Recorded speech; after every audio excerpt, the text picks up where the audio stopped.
tal? ¿Cómo están? Bienvenidos a QAP en esta tercera entrega. Judith, ¿cómo te va? Hola Raúl, ¿cómo te va? Saludos para nuestra teleaudiencia que ya estuvo expectante de verdad por el inicio del programa de hoy, atendiendo a que vamos a abordar uno de los casos que sigue conmocionando a todo el país porque involucra a una pequeña de 7 años de quien hasta ahora nada se sabe.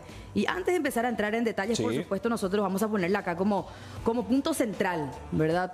Muchos seguramente todavía no saben de quién vamos a hablar, así que acá vamos a fijar. Una vez que pongamos esta fotografía, ya muchos se van a acordar de ella. Yuyu. Y decidimos nombrarla de esta manera: desaparición y olvido. Justamente, Raúl, se cumplieron 3 años de la desaparición de Juliette Ledru Maguet. Exactamente. De emboscada de un establecimiento rural desaparece ella, pero estando en la misma casa que sus padres. Allí habían solamente 4 personas. Estaba su madre biológica, su padrastro, un capataz y su hermana mayor.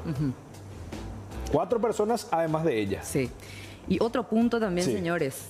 El 15 de abril del año 2020 desaparece Juliette, pero el aviso a las autoridades se da varios días después y esto es lo que inicialmente termina llamando la atención. ¿Por qué esperaron tanto para dar aviso sobre la desaparición de la pequeña? Y esta pregunta, por supuesto, va direccionado principalmente a la madre y al padrastro de la pequeña Juliette, porque finalmente ellos fueron quienes primeramente se percataron que ella ya no estaba.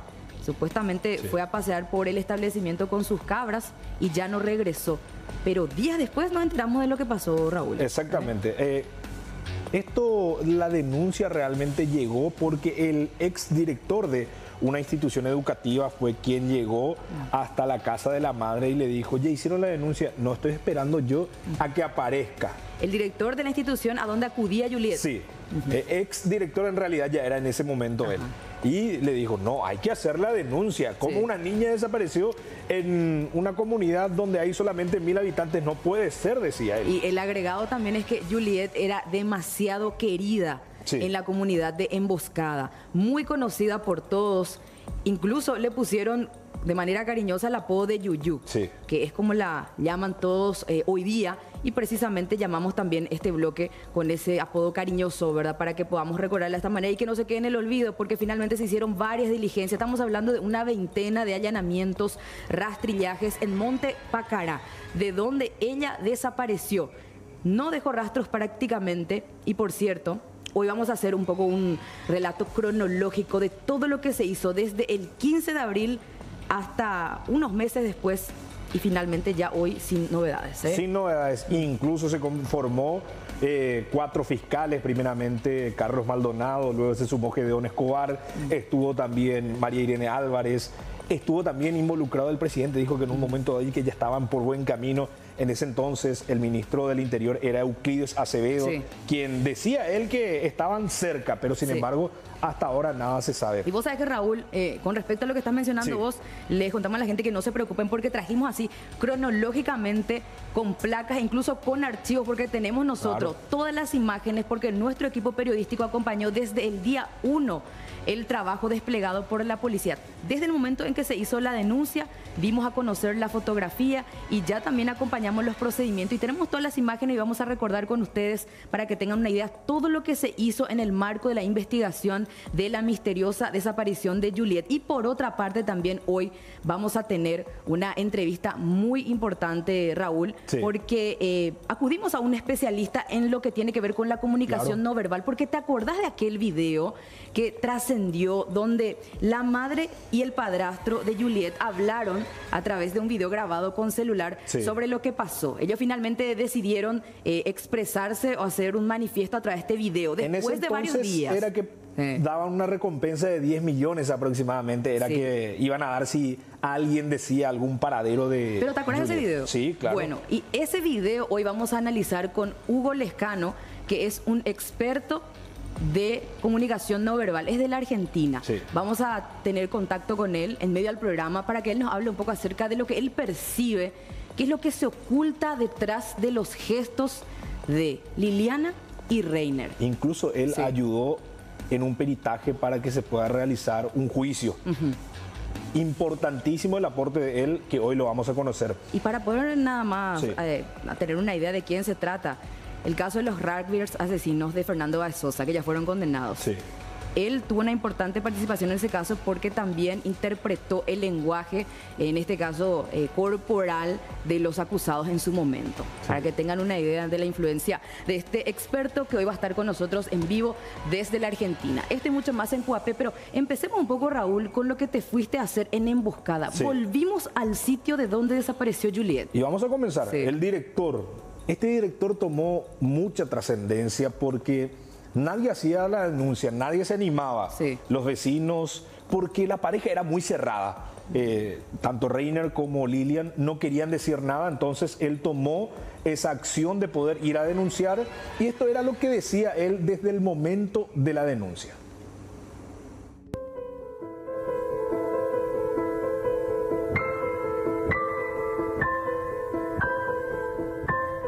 El 15 fue la desaparición.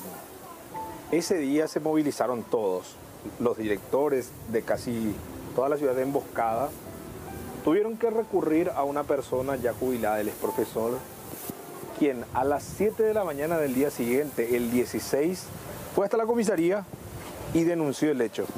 ¿Qué tal? ¿Cómo te va? ¿Cómo te va? Excelente. Bueno, recurrieron a vos ese 16. Sí. ¿Qué fue lo que le dijiste cuando recibiste esa llamada? Yo recibí la llamada de un compañero que en ese momento era activo. Yo ya fui jubilado y tomando mate ese día el 16 a la mañana recibí la llamada del compañero. Me comentó como suele pasar, como el compañero, como el director me suele comentar, yo cualquier problemita en la escuela para asesorarle. Y en ese me llamó y me dice, profesor, acá no se perdió Yuyu, y yo ni siquiera sabía ni conocía el caso. O sea, ¿quién es Yuyu? ¿Vos no le conocías a Yuyu? No, yo no le conocía. Entonces, ¿quién es Yuyu? Y es nuestro alumno de la escuela. ¿Y qué pasó? Ayacango se perdió, dice que ayer ya y ahora nosotros supimos y venimos a buscar y no encontramos ningún raro. ¿Y ya llamaron a la policía? No, amigo, tendré que llamar al comisario, sí o sí, de pedir ya picuama, ya no iba a la policía. Y ahí me dice él, acá no agarra bien el teléfono, haceme a favor. Entonces agarré mi teléfono y yo llamo a la comisaría. Y le conté lo que dijo el compañero. Ahí mismo yo tengo entendido unos cuantos personales policiales se acercaron al lugar. Inclusive desde ida me llamaron otra vez donde mismo, cómo tengo que llegar y le asesoré otra vez. Ese fue lo que pasó, es el día a las 7 de la mañana que yo recibí. Rápidamente actuaron, no demoraron. Por suerte, esa vez, la primera llamada, ellos me atendieron, inclusive rapidísimo actuaron. ¿Qué te dijeron cuando vos llamaste? ¿Qué respuesta recibiste de la policía? Y los policías se sorprendieron, no sabía absolutamente nada. ¿Qué te preguntaron? Ahí ya me preguntaron el lugar, cómo se llamaba su mamá, inclusive eso yo no le contesté, le comenté que yo recibí del compañero nomás una llamada y que a los compañeros de la escuela están ahí buscando a la criatura. A partir de esa llamada, ¿no pensaste que hoy estaríamos hablando de su desaparición? No, yo ni idea tenía lo que pasaba ahí.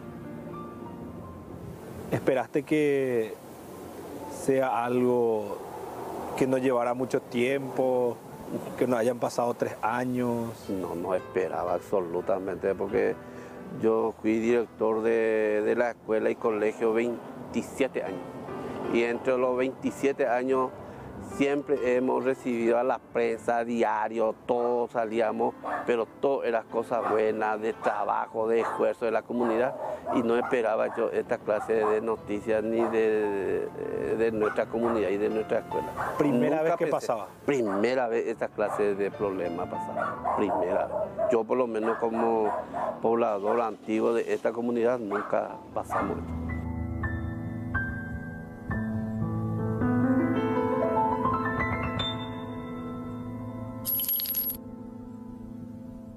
Bueno, esto era la primera denuncia que había realizado el director ante la negativa ya de Lilian, porque decía ella, yo creo que va a aparecer, pero ya pasaron 3 años, jamás apareció.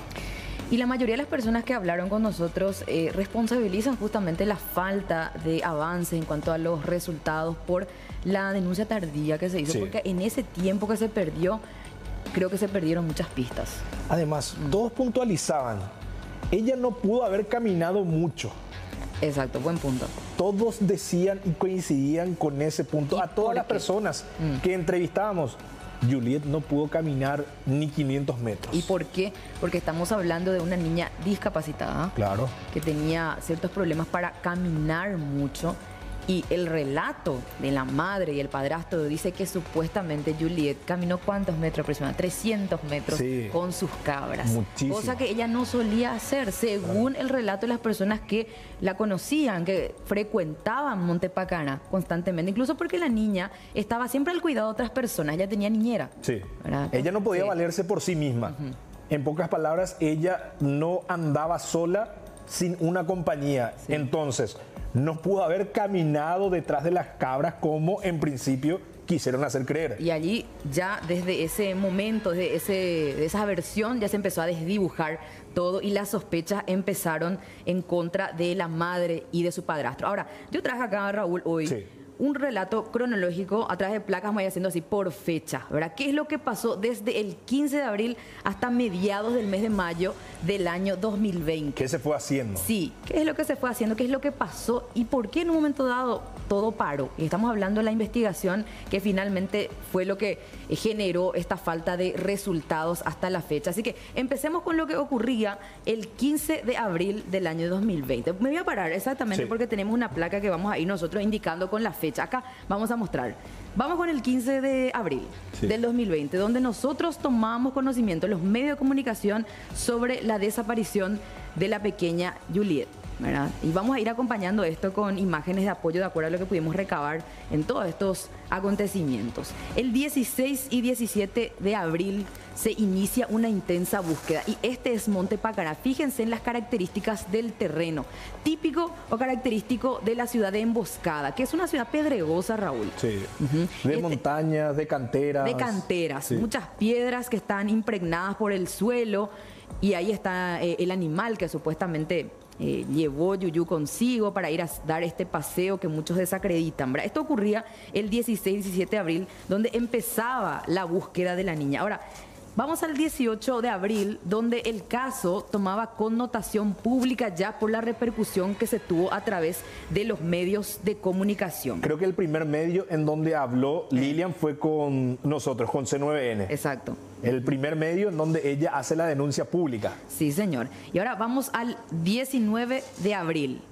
Ahí está, 19 de abril. ¿Qué es lo que ocurría el 19 de abril según la cronología? Continúan los rastrillajes y pesquisas en la zona, porque en la primera búsqueda que se hizo no tuvo resultado, no se encontraron muchas pistas. Entonces, después de la repercusión mediática, se intensificaron las búsquedas de los rastrillajes, pero no muy extenso, porque estamos hablando de una importante propiedad que abarca muchísimas hectáreas, Raúl. Sí, Monte Pacana. Monte Pacana, donde estaba allí viviendo solamente la pareja de Lilian, Reiner y Víctor, que estaba en ese momento. Exacto. Y bueno, después de este rastrillaje, que por cierto no arrojó muchos resultados, muchas pistas, ¿qué pasaba el 20 de abril? Y esto ya lo decías vos, Raúl. Se tuvo que conformar un equipo, una comitiva fiscal policial ante la falta de resultados. Y allí se sumaron 3 fiscales por la designación de la Fiscalía General del Estado, porque la presión mediática era mucha, y no solamente mediática, por parte de la gente que pedía respuestas y no se tenía todavía hasta la fecha, pese a los 2 trabajos de búsqueda que se hicieron en el sitio y que no arrojaron muchas pistas, ¿verdad? El que encabezaba era Carlos Maldonado. Sí. Le acompañaba Gedeón Escobar.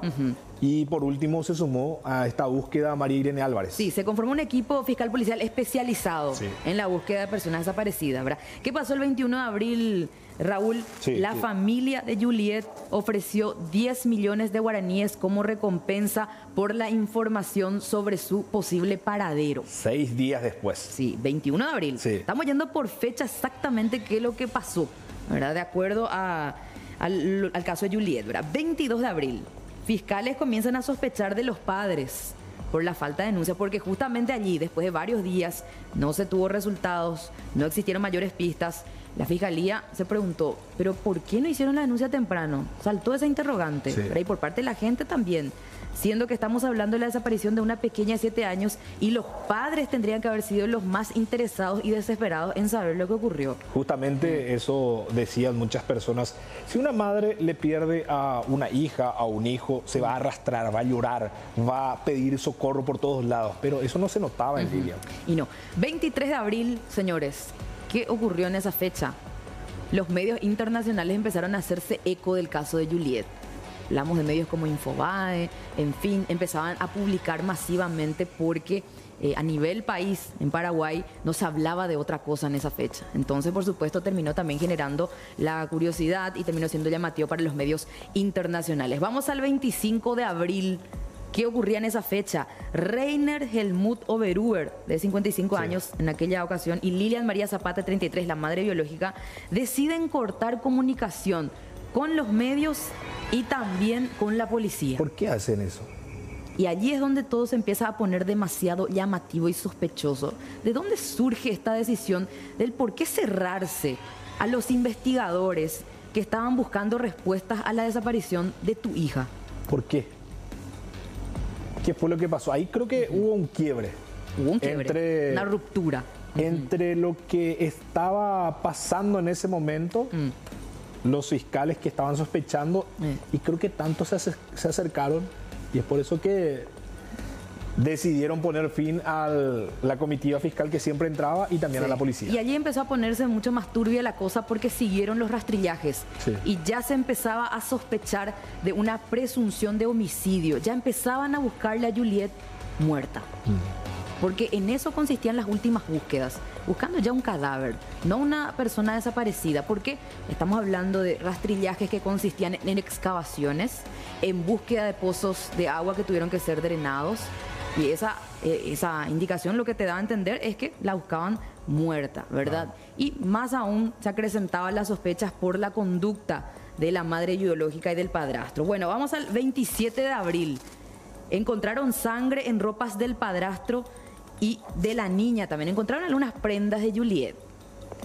Acá quiero precisar algo, Judith, y que me comentaron varias personas donde supuestamente estas prendas fue colocado intencionalmente por Reiner, porque ya se había cortado toda la comunicación con la comitiva fiscal, policial, y de repente ese día aparece nuevamente esto. Es más, en un momento dado, Monte Pacará cerró sus puertas a la comitiva fiscal policial. Se tuvo que recurrir a una orden judicial para poder ingresar otra vez a hacer los trabajos de rastrillaje. ¿Y por qué?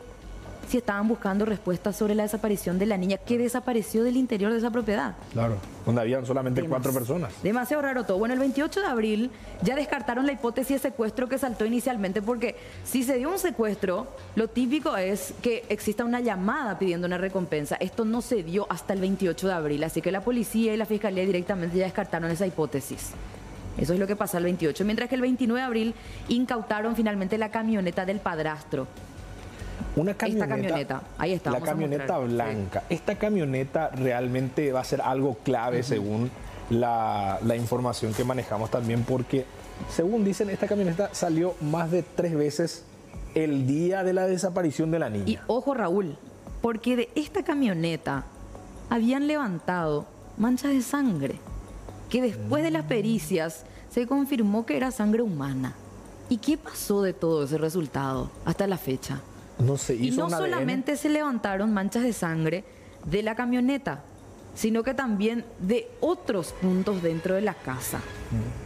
¿Qué pasó con esos resultados? Es la pregunta, ¿verdad? Siendo que se llegó a confirmar que efectivamente se trataba de sangre humana, ¿verdad? Esto ocurrió el 29 de abril. Ahora, el 30 de abril, seguimos hablando de la cronología de los hechos en torno al caso de la desaparición de Juliet. El gobierno de Francia repatria a la hermana de 10 años de la pequeña Juliet, porque Juliet vivía en Monte Pacará con su padrastro, su mamá biológica y su hermanita, ¿verdad? Son hermanas de madre y padre en ese caso. Y ante toda la situación, la niña de 10 años, hermana Juliet, fue enviada a Francia, fue repatriada. No se pierdan, en instantes vamos a tener una nota ¿qué fue lo que Lilian le dijo a esta hermana el día de la desaparición? Algo clave. Sí, porque ella vio muchas cosas, la niña. Sí. Pero por su carácter Definitivamente. de menor no se la pudo, por supuesto, indagar, someterle a la presión de lo que es una investigación. Claro. Por lo tanto, ella está en poder de su padre biológico actualmente. Pero seguimos hablando del 30 de abril, lo que ocurría. Los padres de Juliet ofrecieron una entrevista como recomendación de su abogado, y es esta entrevista en la que estábamos justamente hablando ya desde un principio, que hoy vamos a analizar con Hugo Lescano, este experto en comunicación no verbal, porque dejó mucho que desear esta entrevista por la conducta de ambos y por las respuestas un tanto superficiales que dieron y por cómo se los veía a ambos, ¿verdad? Ellos no quisieron hablar directamente con los medios en una entrevista. Ellos hicieron su propio video respondiendo o haciendo más bien como un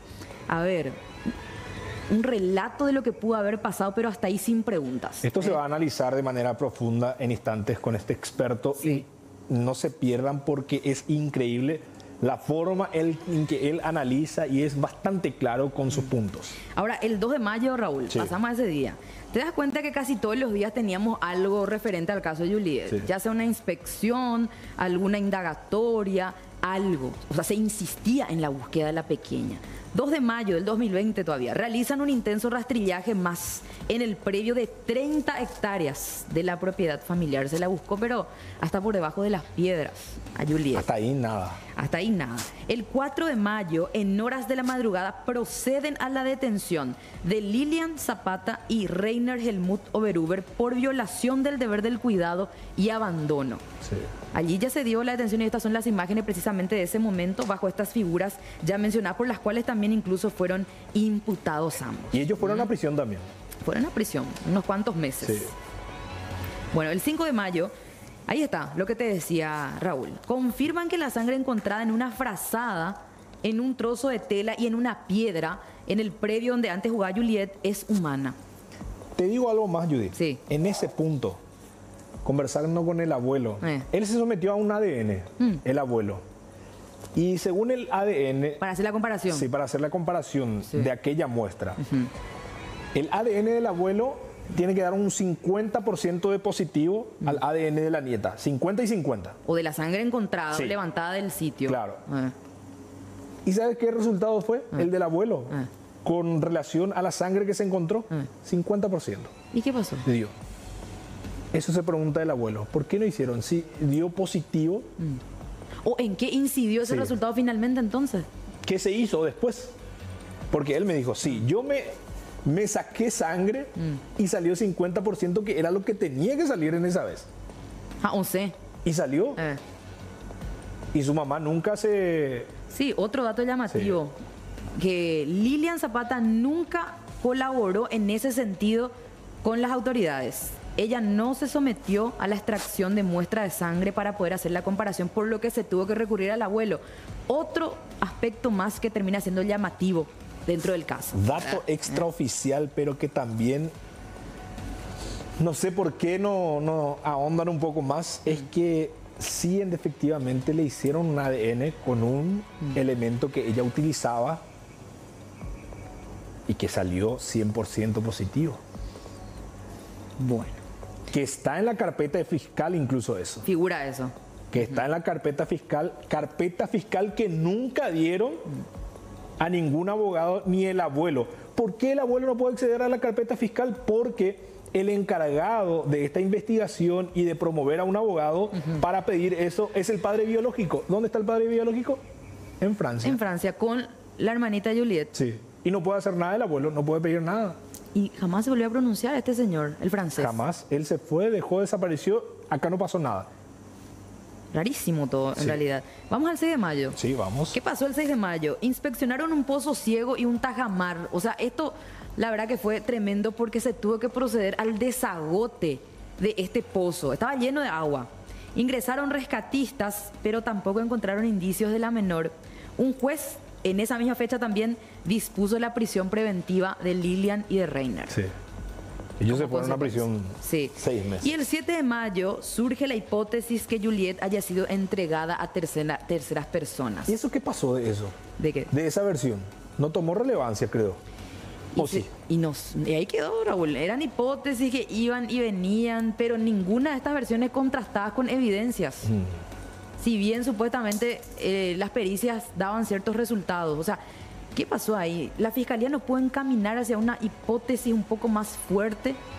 ¿O finalmente no había interés? Es la pregunta. Claro. Es demasiado raro. Y el 8 de mayo se hicieron los últimos rastrillajes y excavaciones sin resultados hasta la fecha. Señores, hasta el 8 de mayo, 8 de mayo del 2020 se hizo el último procedimiento en la búsqueda de Juliet, tanto viva como Voy a muerta. mostrar acá la hoja. 8 de mayo, sí. Después ya está en blanco. Y ahí se quedó. Y hoy así. Es recuerdo. No hay más nada. Hoy es recuerdo Nada y hoy estamos haciendo un recuento a modo de archivo del caso de la desaparición de Juliet, de quien hasta hoy día no se tiene pistas, pero la gente no se olvida, la gente sigue preguntándose qué pasó con Yuyu y por qué el Ministerio Público y la policía no pueden ni siquiera responder medianamente con todos estos procedimientos que hicieron. ¿Cuál es la sospecha? ¿Cuál es la teoría de lo que pudo haber pasado con esta pequeña? ¿Qué dicen tanto el abuelo, vecinas, tías? Todo esto en un relato realmente muy fuerte, detalles que nunca se dijeron en instantes.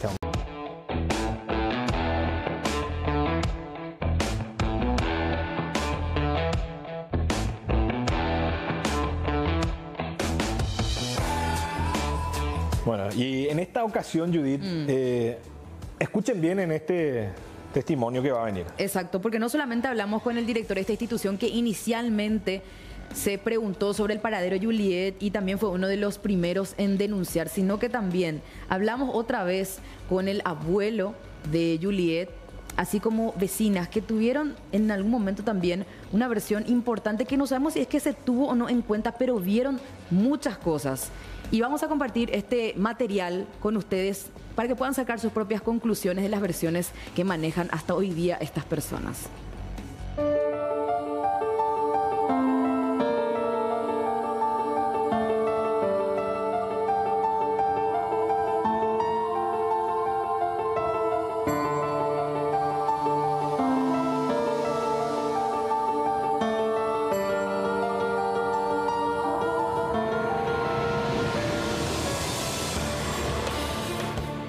Estamos llegando a Monte Pacana, ya van a ser cerca de las 9 de la mañana, un 15 de abril, pero del año 2020, desaparecía justo a esta hora la niña Juliet. Hasta el momento, nada se sabe de su paradero. Hoy venimos para tratar de saber qué fue lo que pasó. Te vamos a contar detalles importantes.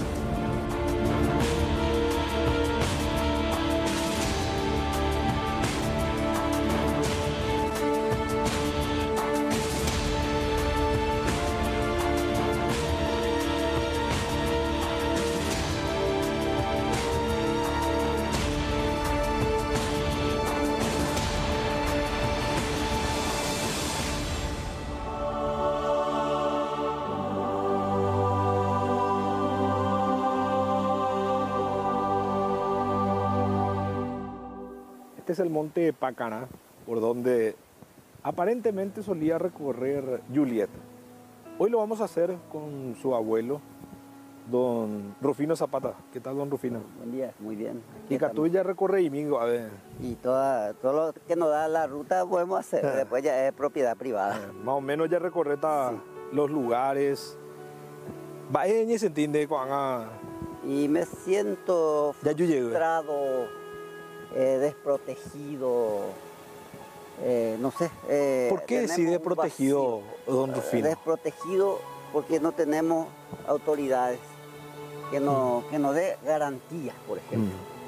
Porque si a Juliet le hicieron desaparecer, también a vos o a mí o a tus hijos, nietos, le pueden hacer desaparecer. Y esta es la hora que las autoridades, no te digo, no pusieron la cara, salieron en la foto para selfie, pero no hicieron nada, no tenemos resultados. Esta es la hora, solo querían mostrarse. Así es mismo, para la foto, así como se dice vulgarmente. Pero de hacer trabajo serio, no se vio, para mí que no hicieron, porque si hicieran, tenía que tener algún resultado. Por lo menos algo pista. Una pista, por ejemplo, y que te diga, Arupico, Ojina, Cuijaya, Seguina, algún día podemos encontrar. Nosotros no tenemos nada. Es como taparte el ojo y te da algunas vueltas y te larga y te queda como un gallito ciego. No sabes hacia dónde partir, no hay un norte. Por ejemplo, nosotros acá estamos en Monte Pacana. Sí. Acá desapareció, pero no sabemos nosotros dónde ir, dónde buscar. ¿Dónde buscar? Eso es lo que necesitamos. Para eso tenemos las autoridades, los investigadores policiales, fiscales, los encargados de hacer eso, pero tal cosa no existe. Y me podés decir, están 4 fiscales, están una partida jefe policial. Pueden estar, pero ¿dónde están sus trabajos? No demostraron capacidad. Y si no tienen capacidad y se sienten sobrepasados, ¿por qué no hace un paso al costado, por ejemplo? Claro. Entonces yo todo eso le dije al fiscal, este container podés abrir y entrar. No es así, señora, yo tengo que hablar con todas las personas y después hacerme. Bueno, yo te comento nomás lo que acabé de escuchar ahí, le dije. En eso yo vengo hacia acá, hacia la piedra, y estaban unas cuantas mamás profesoras. Y vos sabés que Lilian vino y le abrazaba otra vez a su hija y la misma cosa le recalcaba. Que lo único que ella tenía que decir, que ella le despertó a las 10 de la mañana y que le contó que su hermana desapareció. Que solo eso le tiene que decir al fiscal. Y todas las que estábamos ahí estábamos escuchando. O sea que ella ya se dio cuenta que ustedes estaban ahí. Sí, parecía que nosotros éramos piedra para ella. Ya no se daba cuenta, no sé si se daba cuenta, pero a ella seguramente lo que más le preocupaba es lo que su hija tenía que decir en ese momento. Para mí fue que le enseñó. Porque después, y por eso también ella no dijo mucho al... Y yo creo que fue porque ella le dijo, lo único que tenés que decir es que yo te desperté a las 10 de la mañana y que te conté que tu hermanita desapareció. Y eso a todos nos llamó la atención. Ahí empezamos, yo personalmente empecé a dudar del Señor, de ella, de todo. Yo me iba al lado de Lilian. Lilian todo el tiempo mensajeaba. Y le dije, Lilian, llamale a Juliet, gritana su nombre, a lo mejor que si escucha tu voz y se cayó por ahí, ella puede despertarse, le dije. Y ella decía, Juliet, despacito, decía, gritana, Lilian, le dije, ¿qué? Pero te va a escuchar así, le dije yo. A mí ya me dio rabia eso, ¿verdad? Y decía, ella, Juliet, así. Y Reina Cato todo el tiempo se iba filmándonos a nosotros. Él ni siquiera rebuscaba, nosotros con machete, con cosas nos íbamos así, porque es un desastre este lugar.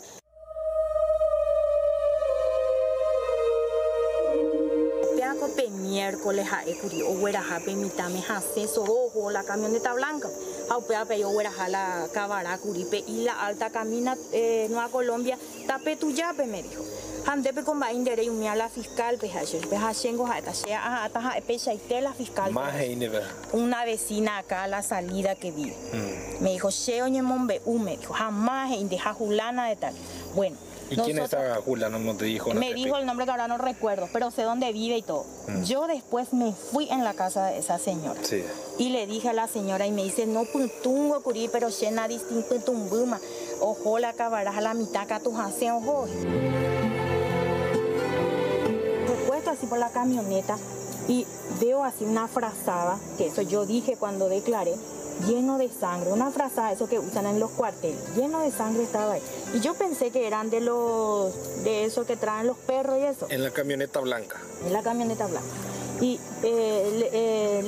después yo veo, porque yo le vine de acá para poder sacar la chapa del vehículo negro.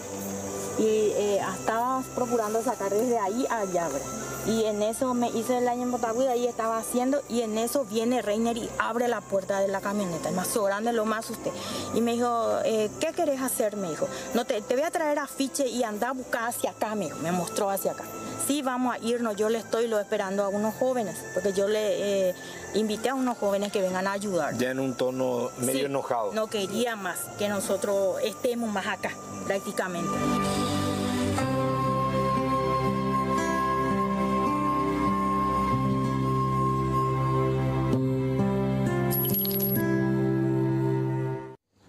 Bueno, qué importantes testimonios con respecto al caso de la desaparición de Julieta, porque estamos hablando de personas, Raúl, sí, que la conocían de cerca. Ellos más que nadie pueden decir lo que vieron.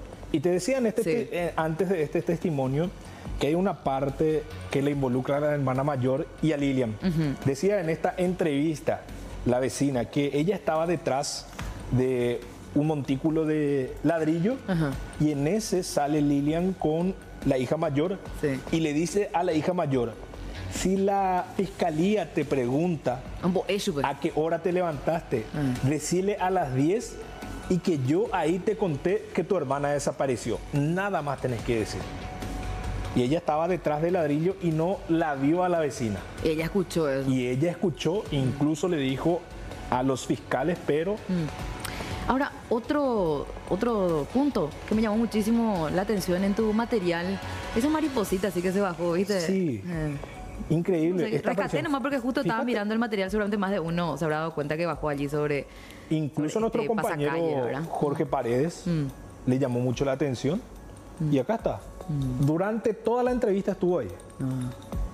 Estuvo presente durante toda la entrevista, desde que llegamos. Y hablando de eso, Raúl. Acá. Hablando de eso, Raúl, justamente viendo esto que genera así una sensación, ¿verdad? De un ambiente tranquilo, pareciera ser. Ahora, ¿cómo se siente regresar al sitio varios años después? Para mí realmente fue muy terrible. ¿Por qué te digo esto? Porque el lugar estaba lleno de maleza, era diferente. Había un pesar de querer saber qué fue lo que pasó acá. Había algo raro. Es como ir a un lugar donde hay un silencio cómplice, ¿verdad? Donde nunca se pudo solucionar algo que quedó pendiente. Así mismo fue, así mismo. Bueno. Y fíjate dónde posó la mariposa. Sobre el pasacalles. No, acá, encima del nombre de Lilian. Sí. Ahí posó durante casi toda la entrevista que tuvimos nosotros. Llamativamente. Y seguramente no fuimos los únicos que nos dimos cuenta de esto, ¿verdad? Sí. Ahora, vamos a esto que ya estábamos anticipando, a esta entrevista que decidieron dar Lilian Zapata y Reiner juntos, varios días después de la desaparición. Estamos hablando del 30 de abril específicamente. En horas de la noche trascendía este video grabado con celular. Aparentemente grabó el propio abogado que les recomendó hacer este video pronunciándose sobre la desaparición. Vamos a repasar un fragmento nada más de ese video. ¿Por qué? Porque este es el video que vamos a utilizar para que Hugo Lescano, que es este profesional en comunicación no verbal, pueda interpretarnos ciertas cosas que posiblemente están ocultas en lo que trataban de transmitir Lilian y Reiner. Veamos parte del video. Es triste, es vacío, es frustrando sin Juliette. Estamos pasando el tiempo más duro de nuestra vida, eso es cierto.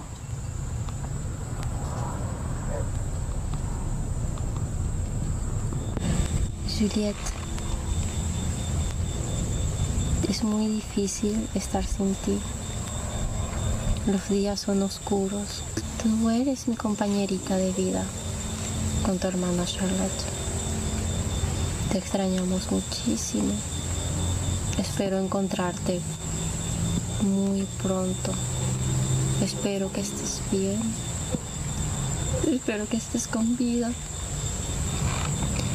Lastimosamente no podemos salir a buscarte porque nos quitaron los teléfonos, nos quitaron los vehículos y nos prohíben salir de aquí.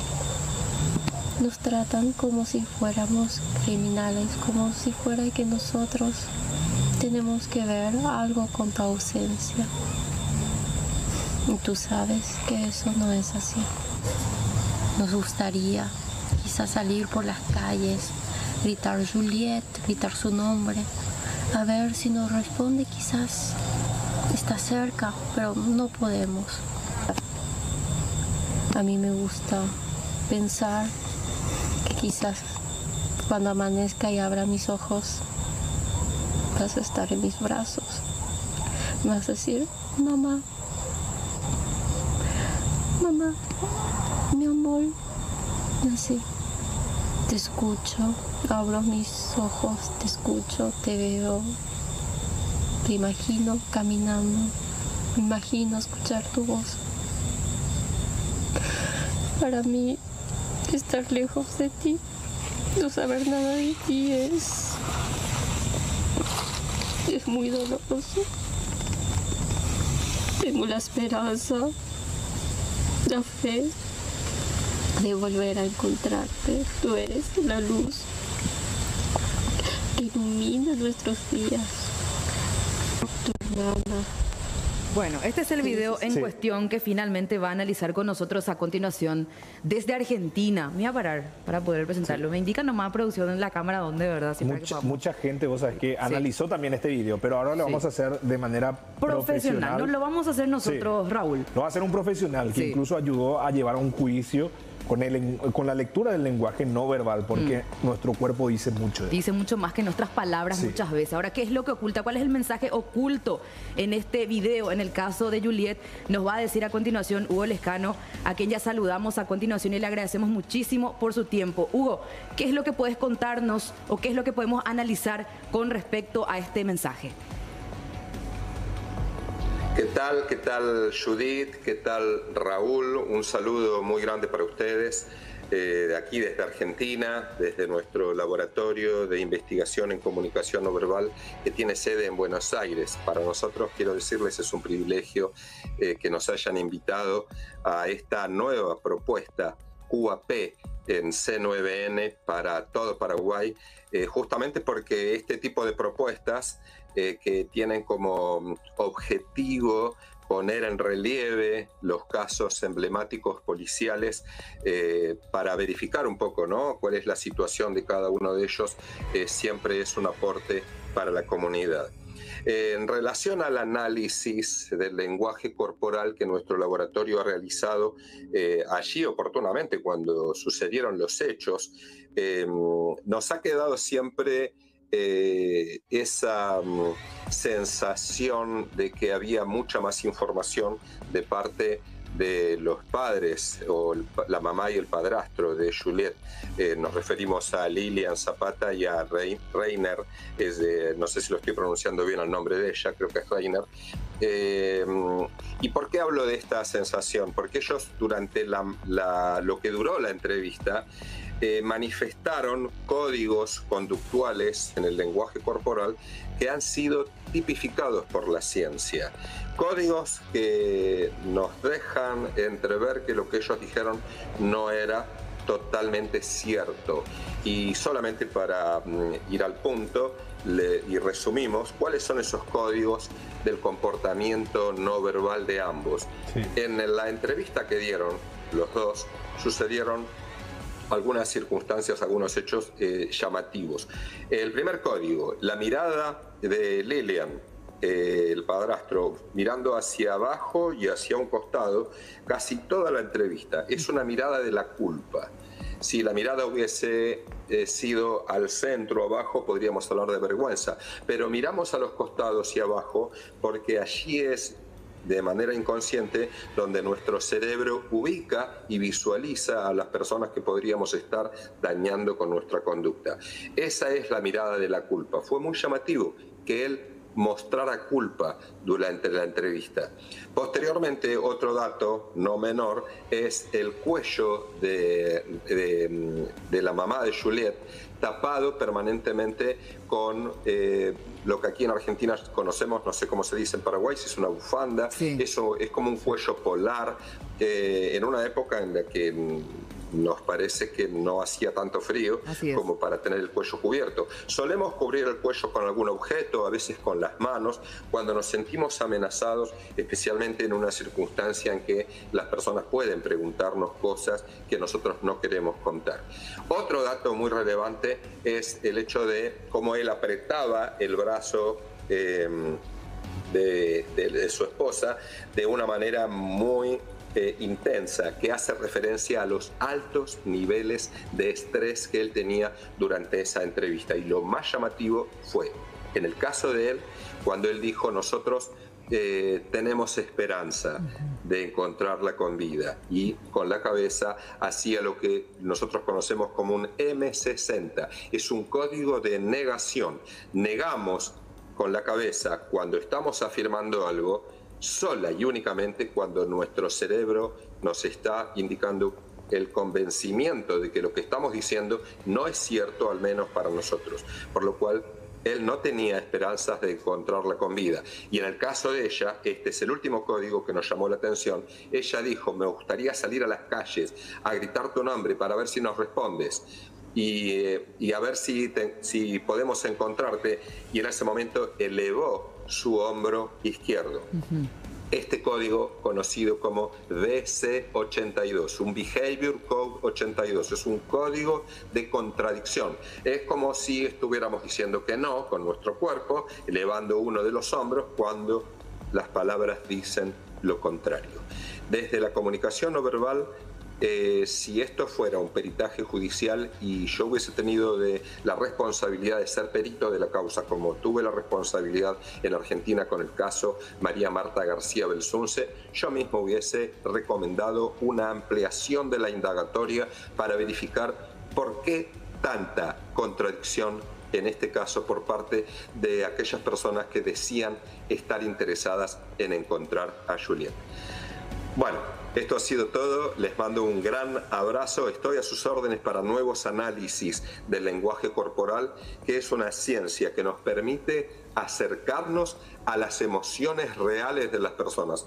Porque si las personas dicen con sus palabras algo y con su cuerpo dicen otra cosa, hay que creerle siempre al cuerpo, porque como siempre decimos en nuestro laboratorio, nuestro cuerpo no sabe mentir. Qué grande, Hugo. Muchísimas gracias por tu participación en el programa de hoy y realmente relevante toda la información que nos dio, que no se ve a simple vista, ¿verdad? Es de una óptica mucho más profesional y es cierto, el cuerpo habla. Y es lo que de alguna u otra manera, por más que no somos profesionales en su área, percibíamos esa tensión durante la realización de esa grabación, porque en ese carácter, de esa manera nomás ya entregaron a los medios, difundieron el video, ya grabado, con esos apoyitos encima, las fotografías de Juliet. Pero de igual manera dejaron ver este lenguaje no verbal que analizó Hugo de esta manera y al último cerraba, decía, si yo era perito, importante esa parte. Iba a dejar. Imagínate lo que dice una persona que está en Buenos Aires, es un profesional, analiza el lenguaje no verbal. ¿Por qué acá, desde el Ministerio Público, que tienen varias carpetas fiscales, varios procedimientos, varios allanamientos, es que no indagan un poco más y dejaron sin ir un poco más? ¿Por qué?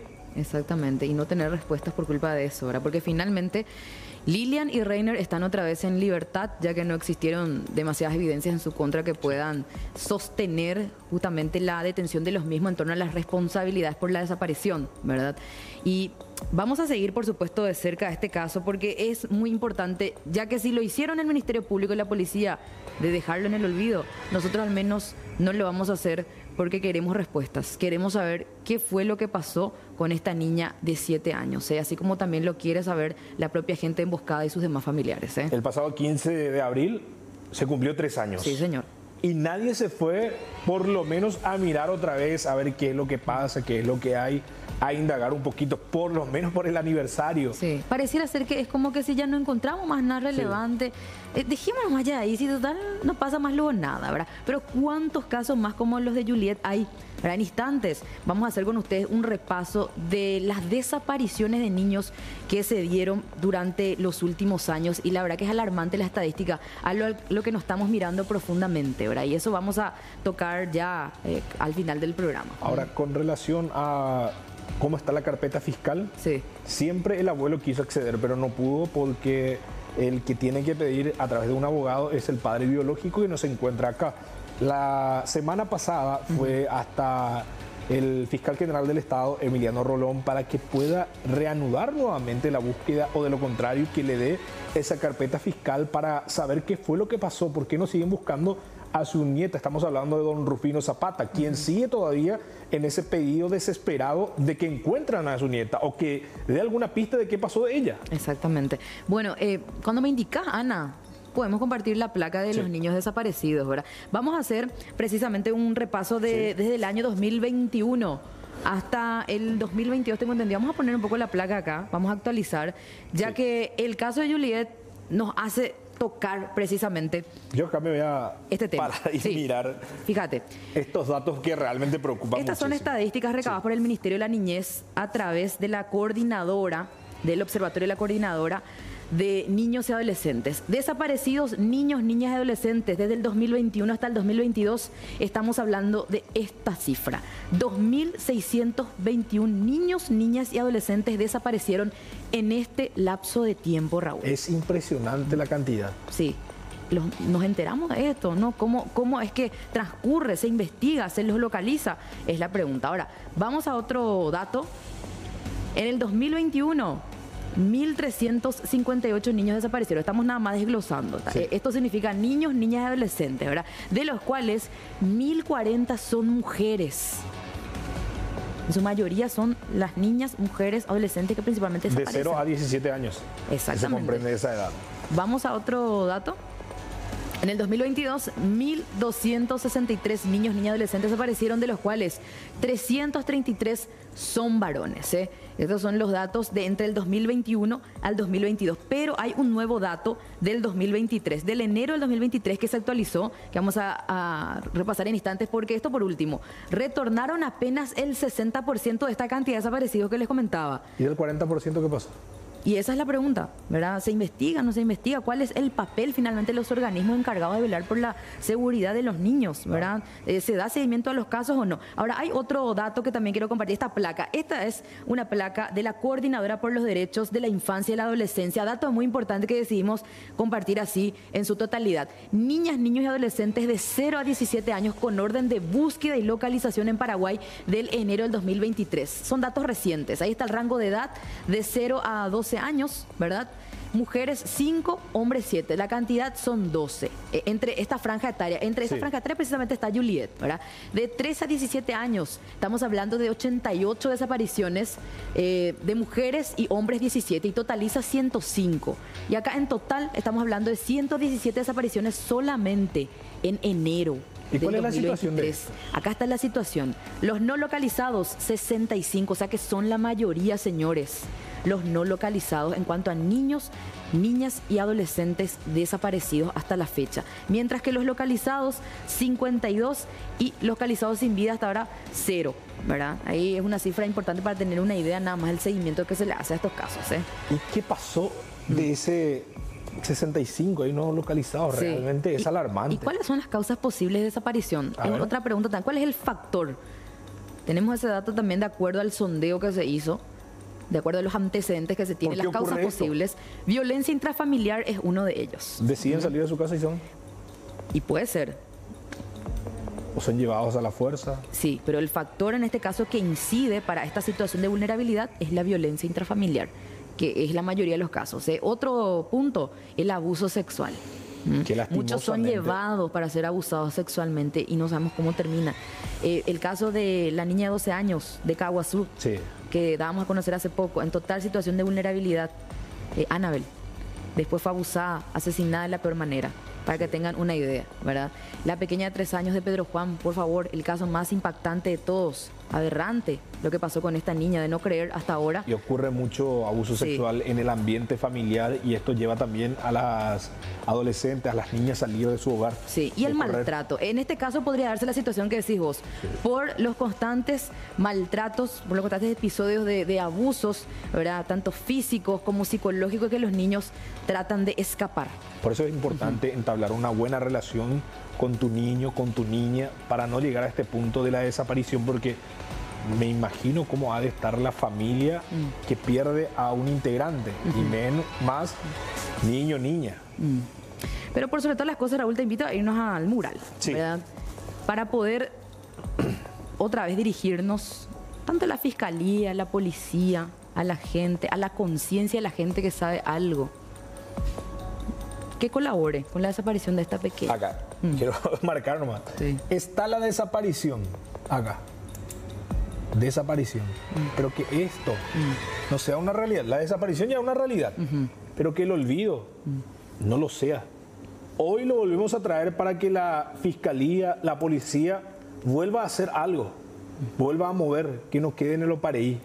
Porque es una niña, puede ser tu nieta, puede ser tu hermana, puede ser tu prima, puede ser cualquier integrante de una familia y no puede ser que nadie tenga respuesta de ella. Y por ese motivo, al cumplirse 3 años de la desaparición de Juliet, hoy decidimos destinar exclusivamente el programa para la búsqueda nuevamente de esta pequeña de 7 años en aquel entonces. Queremos respuestas, queremos saber dónde está Yuyu o qué pasó con ella. Vamos cerrando esta edición de QAP de hoy, Raúl. Exactamente. No se pierdan el próximo, o sea que el jueves vamos a estar nuevamente aquí porque tenemos un testimonio realmente terrible el que vamos a compartir con ustedes el jueves a partir de las 20 nuevamente aquí por C9N. Nos vemos. Chau, chau. Chau.